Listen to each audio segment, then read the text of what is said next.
For the people who aren't sure what the difference between mixing and mastering is, can you describe that for them?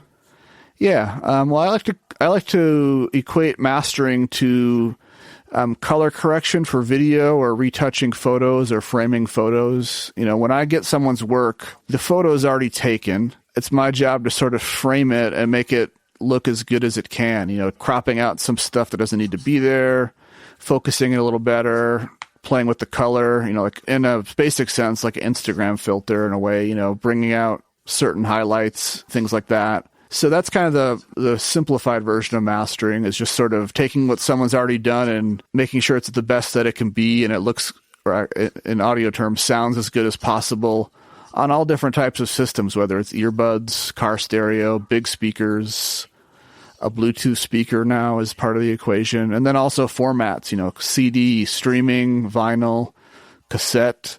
It's one part artistic, one part quality control. From another perspective, you know, mixing is where you take all the instruments and effects and you can decide that you want the vocals to be this loud and the bass guitar to be this loud. And you want the drums to have this much reverb and the vocals to have these effects. Mastering, when I get the song for mastering, all that's taken care of. I'm not adding reverb.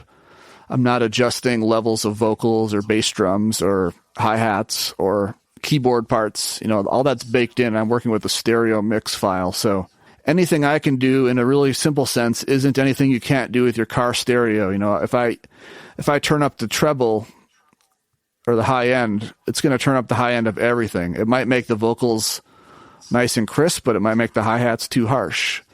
If I turn up the bass, it might make the bass drum punch feel a little thicker and more booming, but it might make the bass guitar too boomy. So it's a really delicate process, mastering, because I don't have the control of a mix engineer where I can just turn up the bass guitar a little bit and not have any consequences of the thump of the bass drum getting too strong. Or on the other hand, if the bass guitar feels too loud, I can remove some low end, but that could make the bass drum too thin. It's really detail oriented. It's smaller and subtle changes that add up to a lot.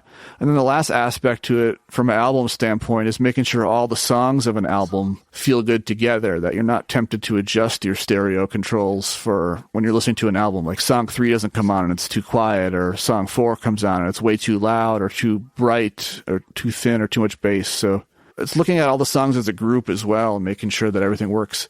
Because what works as a single song master doesn't mean it's going to work in the album context.